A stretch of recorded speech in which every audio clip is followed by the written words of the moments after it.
শেষ ওভার, 6টি বল থেকে 6টি রান করতে হবে। প্রস্তুত।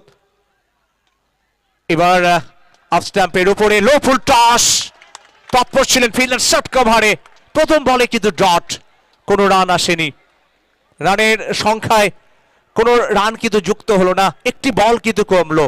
অর্থাৎ 5 বল থেকে জিততে হলে করতে হবে আর 6টি রান।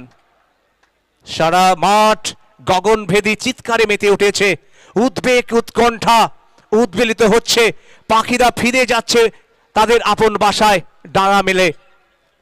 ওরা অবুঝ পাখি, উদাস ওদের মন, কেউ জানে না জগৎ জুড়ে কে ওদের আপনজন। তাই আপন মনে ঘুরে বেড়ায় নীল আকাশের বুকে। আমিও চাই সব মানুষই থাকুক ওদের মতো সুখে। জন্টি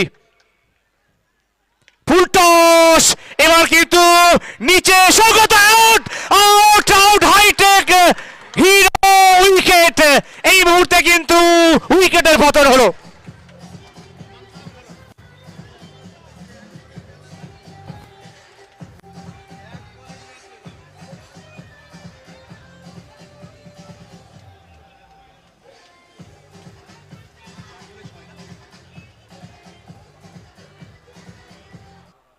অতিরিক্ত 12 বলতে বলতে এবার ক্যাচের মতো, কিন্তু না।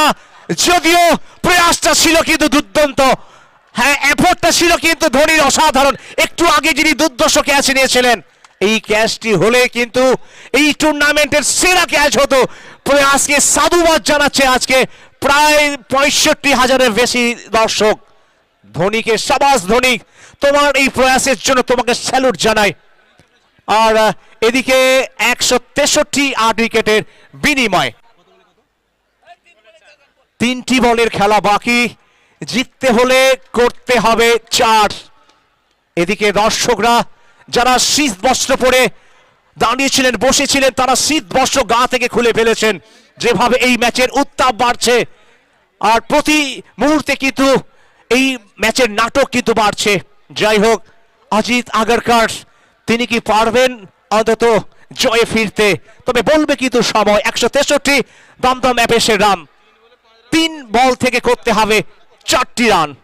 আবার ওদিকে জন্টি দৌড় শুরু করেছেন। এই বলটি সত্যি চোখে দেখবার মতো, রান আউটের সুযোগ এবং run out. Ajit Agarkar run out হয়ে গেলেন। আবার উইকেটের পতন। হাই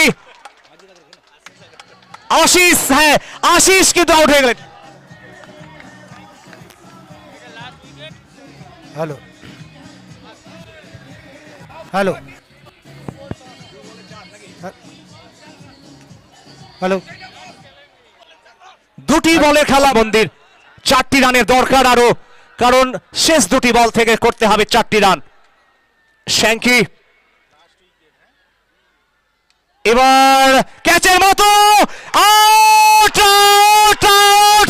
পিএলবি জেএমকে স্পোর্ট যারা জয়লাভ করলো ষোড়শ বর্ষে এক্সপ্রেস কাপ।